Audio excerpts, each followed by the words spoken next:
Ibu yang dirahmati Allah Subhanahu wa taala, saya akan mencoba memulai dengan memicu pemikiran dulu. Anda pernah mendengar beberapa istilah. Satu, ada orang menyebut adab, akhlak, etika, moral. Keempat ini saling berdekatan, tetapi kita harus tahu perbedaannya mana. Karena apa? Justru dengan memulai istilah ini kita tahu persis yang akan kita didik itu sesungguhnya yang mana. Atau bisa jadi saling bersinggungan, sehingga nanti praktek berakhlaknya bisa lebih baik. Oke, nanti saya akan teorinya. Jangan nanti bisa mencoba untuk memberikan beberapa contoh yang akhirnya ini jenis akhlak atau etika atau moral. Begitu. Satu, etika. Etika itu bersumber pada budaya, kata kuncinya itu. Maka kalau di Jepang itu etika untuk ketemu teman menghormati dengan cara menundukkan kepala, itu etika. Etika. Di Kraton Mojokerto Pinanggih Kalih Projo etikanya itu. TNI ketemu temannya sebagai bentuk etika begini. Nah, ini semua disebut etika, bersumber pada budaya manusia. Sedangkan akhlak ini lebih bersumber pada aturan Islam dalam kurung Al-Quran, hadis, ijma dan sebagainya yang menjadi sumber-sumber hukum dari Islam. Ini sebenarnya di situ.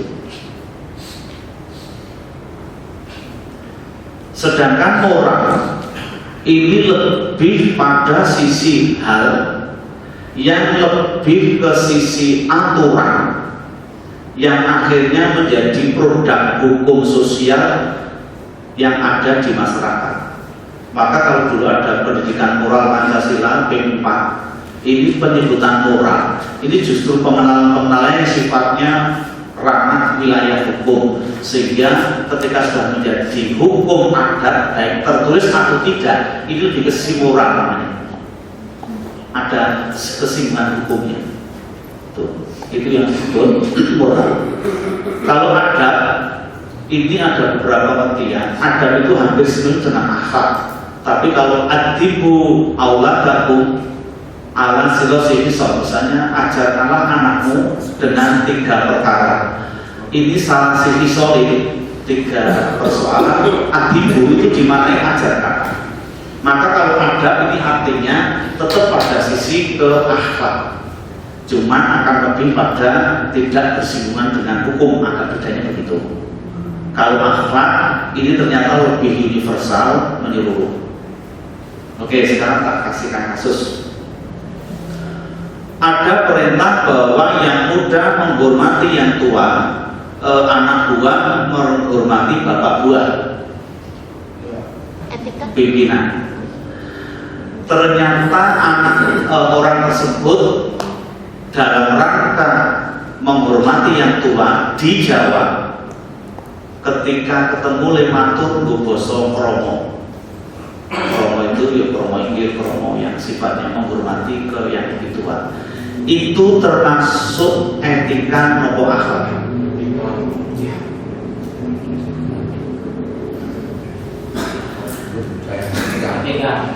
Etika, akhlak masuk kan? Kalau begitu letak ini ternyata walau di Arab tidak ada bahasa yang sifatnya tingkatan. Produk Jawa itu kadang punya tingkatan tertentu. Tapi gaya etika orang Jawa sejenis kalau sepuh, kalau pimpinan itu sopan ketika bahasa Jawa sebaiknya pakai bahasa kromo, itu dari etika. Tetapi kalau ini motivasinya karena agama yang gawi suruh menghormati yang tua, apa? Maka kalau ini yang dilihat memang kadang tidak bisa dipisahkan, tetapi masih bisa diurai, diidentifikasi. Maka itu nek jenengan kepengin diterima di sebuah masyarakat, jenengan sangat penting belajar etika masyarakat. Ngapunten iki contoh, kalau ngisi pengajian untuk kelasnya ngomong sebut di masyarakat umum kok nggih bahasa Indonesia murni, ya sudah nggak apa-apa. Tetapi beda rasanya nek ngangge basa Jawa, Kromo, pendekatannya beda. Itu bagian dari etika. Tapi karena kita niatnya adalah supaya tersampaikan dengan akhlaknya, akhlak dengan etika jadi satu. Begitu. Jenengan nanti dengan bahasa pasar, kalau jenengan niatnya dakwah ketika maaf mendatanginya, tetap bagaimanapun ketika orang yang didatangi jenengan menunjukkan akhlak yang baik, syukur-syukur akan berubah. Pasar yang tadinya buboso pasar jenengan akan berubah dialog dengan bubosonya orang menghormati. Ini tetap bagaimanapun citra Islam jenengan telah memakai baju itu, karena kita itu sudah jelas bajunya Islam. Sampai di masyarakat kok koyo ngono yo pelanggan aku ora sopan, itu sudah kemudian urusan bahaya sekali. Maka itu kok di sini kita ada kajian seperti ini, saya semakin yakin bahwa nanti ada perubahan yang signifikan. Bahkan kalau perlu nanti belajar etika dan akhlak jadi satu. Tidak salah loh Pak, dengan misalnya di Pak kok ada orang seperti itu tetap agak tunduk, tangannya begini itu, saya masih bisa lihat siapapun menerima, dan orang awam pun tahu dia orang sopan. Itu maka tadi saya sepakat Mas Yana juga mengatakan bahwa akhlak itu lebih tinggi dari ilmu. Iya. Apa artinya ilmu setinggi langit, nek ratoto, rasopan, rasantun, akhir orang. Bahkan saya yakin kesuksesan seseorang ketika berbicara di masyarakat, akhlak itu nomor satu. Akhlak nomor satu. Ketika berakhlak itu orang banyak yang senang dan banyak yang nolong dan menjadi tertarik. Padahal jenengan menurut saya justru sangat penting berhubungan dengan masyarakat. Ini takrifnya dulu Bapak. Oke, sebelum saya masuk sana, mari kita lihat sedikit ilustrasi sesungguhnya apa sih akhlak secara Islam. Ada sebuah hadis yang riwayat Muslim dan Sahih. Saya karena hadisnya panjang, saya akan berupaya ringkasnya saja.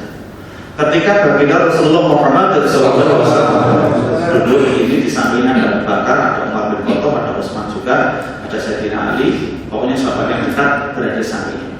Tiba-tiba tercengang dengan datangnya seorang dengan pakaian yang serba putih dan bersih, sehingga komentar hadis itu di sarungnya mengatakan tidak nampak bahwa itu orang berbeda jauh, tapi tidak berbeda.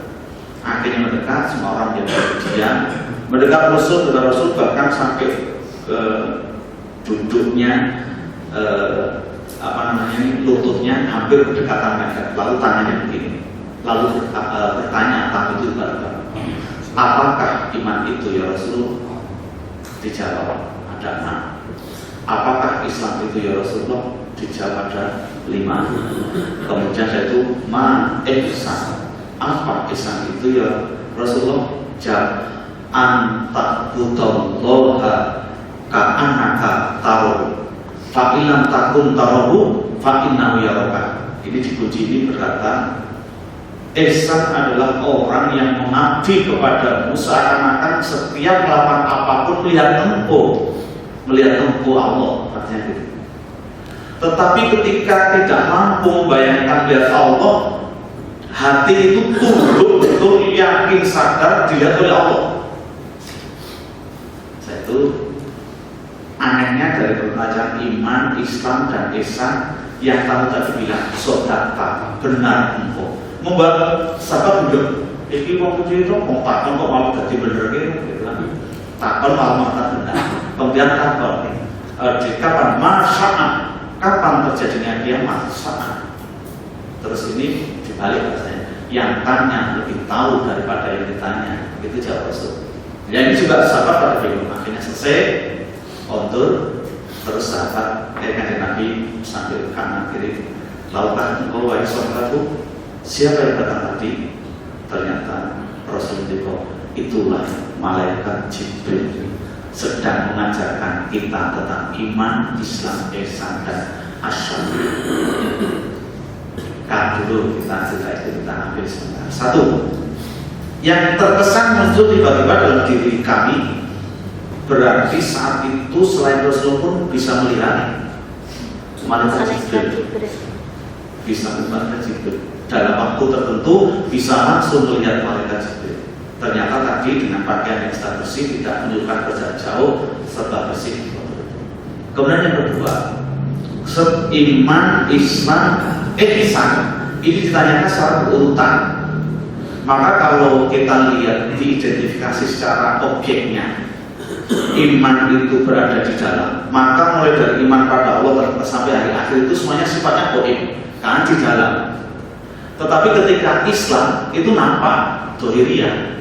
Maka kalau ini tubuh saya, tak umpamake batin itu tempatnya iman, dohiriyah bentuk dohiriyahnya Islam. Dengan kata lain, iman dipurungi Islam gitu.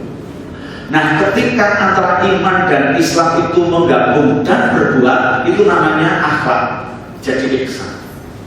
Maka ihsan itu sendiri sesungguhnya adalah kalau rumusnya iman plus Islam sama dengan ihsan. Sehingga ketika nanti berbicara ihsan yang akhlak, akhirnya ketemu jawabannya. Ada akhlak pada Allah, nanti caranya kita harus ngerti.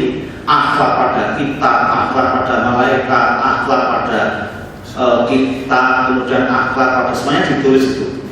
Yang sifatnya baik vertikal, horizontal. Nanti akhlak kepada manusia, nanti ada akhlak dengan tumbuhan, akhlak dengan binatang, semua berbicara akhlak. Tetapi ingat, kuncinya akhlak adalah pada gabungan iman dan Islam untuk melahirkan sebuah ihsan. Nah, perbuatan ihsan itu orang lebih senang menyebut akhlak. Bisa dipahami? Terus lagi. Oke. Kalau sudah begitu, mari kita lihat sesungguhnya apa sih kalau itu memang tertinggi. Maka Rasul pernah ngendika sebagai berikut. Innama bu'istu likutamimma makarimat akhlak. Sesungguhnya aku hanyalah itu. Kalau dalam ilmu tafsir kan tidak innama, main ada tambahan alif itu. Kalau inna sesungguhnya, atau kalau innama sesungguhnya hanyalah. Artinya bahasa ini sangat dikeraskan. Sajane ingsun kuwi diutus tolong ning dunya iki likutami untuk menyempurnakan makarimat akhlak, tentang akhlakul karimah. Kalau ini saya boleh tidak melebihkan, pelajaran akhlak itu puncak sesungguhnya. Karena ini penyempurnaan intinya adalah akhlak, iman kecekel, Islam dohiriyah. Maka ketika digabung melahirkan sebuah sikap namanya akhlak. Mulai orang akhlak antak butulah. Ketika engkau berbakti menyembah seakan-akan dia Allah, ini kan ilmu iman. Nah, ketika melakukan sesuatu sudah dohiriyah. Ketika ini gabung terus, nggak mampu merasa nggak mampu lihat, merosot dipirsani, tetap menyatu di dalam ini yang disebut akal. Maka akhirnya itu sebuah intuisi, sebetulnya intuisi atau apapun yang berada dalam diri kemudian dilahirkan. Maka dalam konteks ini saya sedikit menolak orang yang berkata, Pak, wong itu rasa penting hati ini, Pak. Jadi terus sana jam bukan tak surat dengkulin yang tadi kira kalau mau penangannya hati lo sih simpak simpondo sopo nggak bisa orang itu. Tetap ungkapan ekspresi seorang itu cetusan hati. Itu biasanya yang sifatnya refleks. Nek pancen yang itu hatinya maaf kok sumbernya kotor, niku metune kotor. Nek sumber hatinya bening, bosak pangucape bisa ngobake kosek indriya nolong jroning jalma manungsa. Gitu ya. Terus pelajaran ini sangat tinggi sekali. Bagaimana tetap kita menumbuhkan energi dari hati terekspresi dari sebuah sikap, ini yang saya sebut akhlak. Maka sampai-sampai pakai baju pun bagian dari akhlak. Orang-orang yang mau belum disebut tua tetap ketika bekerja nggak mau loh pakai baju yang model tua atau ekonomi itu juga mesti pakai itu sih kira-kira sih. Nah, karena belum mau tua. Nek ekonomi itu sudah ketemu uang, boleh opo, asal tidak masuk itu sudah siap disebut tua. Nek sebelum siap itu udah ngebuka ya sih kata-kata lagi sebenarnya. Jadi ternyata di dalam sih hatiku masuk seperti itu. Jadi siap tumungkul betul, itu juga sesungguhnya luapan hati. Maka menghadap Allah pun Rasul memberikan etika juga yang sifatnya dunia, pakaian, minum ada. Ini bagian dari akhlak gitu. Berarti nanti kita cukup banyak yang kita bahas untuk tentang akhlak itu. Oke, itu yang pertama. Kemudian yang kedua, lah akhlak yang dimaksud tadi kok sumbernya Islam itu seperti apa Pak? Coba kita lihat ketika Darman yang Nabi bertanya pada Rasulullah dalam hadis Muslim begini. Ada sahabat tanya, ya Aisyah, sajane akhlaknya di Nabi itu koyo apa? Aisyah menjawab pun, karena khuluquhul Quran, adalah akhlaknya Rasul Quran. Kalau ini saya baca, saya boleh sedikit mengatakan, kalau ingin lihat Quran jalan ya Rasulullah, itu Quran jalan. Kalau Quran di rumah kita baru diem di meja, diem di lemari, itu baru Quran yang sifatnya diam. Maka itu nggak perlu pakai raja ditempel-tempel bisa. Jadilah kita sendiri Quran, sehingga sampai ucapannya bahkan jalannya pun orang tertegur karena akhlak yang tinggi. Karena Rasulullah khuluquhul Quran, akhlaknya Rasul adalah Quran. Yuk, pertanyaan besar, pripun APDW juga entah berapa persen tetap ingin menunjukkan bahwa kita Quran yang jalan. Contoh kedua, kalau Quran ini secara kejiwaan kok sudah masuk di seseorang, saya nggak tahu apakah julukan Pak Kiai, Pak Ustadz juga akan pengaruh. Tapi kan bagaimanapun beliau tetap karena beliau yang menyiapkan. Buktikan. Ketika Ustadz datang, ketika Kiai datang atau berada di tengah-tengah itu ternyata boten sah ceramah. Niku arah kondo Allah aja, konco-konco yang mikir, mana Ustadz? Gitu, padahal mana? Karena Qurannya sudah jalan. Itu alasan apa? Sudah melekat, maka di situ sangat tinggi fungsinya. Maka dari itu, menurut saya nanti dengan di rumah sudah melekat itu. Saya bangga baik, tapi yang jelas saya punya anak 5 itu kan di zona itu saya juga merasakan kasihan sekali. Tadinya sih pada datang lelehan untuk tapi mau antem kok menolong pada orangnya itu. Karena saya di situ, tak pikir itu malah stres gitu. Tapi nggak ngomong, saya mundur boleh ngomong. Tapi dia mau bisa lawan seru juga.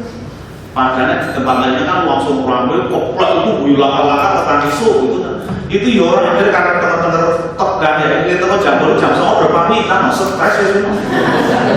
Itu saya nggak tahu, saya nggak ngelarang, padahal saya nggak bilang bapak maaf ya, ampun gampang, saya nggak bilang itu, saya nggak bilang dia binti karena apa? Menguruh wong itu berarti sudah melarang gitu kan. Nah dipikir di sini kok iso macam itu, ini nggak bisa dipungkiri bapak ibu, sehingga jenengan juga harus bisa begitu. Artinya BMT Bina Mas Purworejo pun sudah punya merek yang dengan ketika ada orang pun merasa mengingatkan oleh penampilan benar. Ini yang saya pikir nanti mampu merubah akhlak semuanya. Ini alhamdulillah. Sudah jam 5 saya tahu deh. Jam 14 saya tahu. Pun aku gimana tuh? Tapi aku bisa lihat.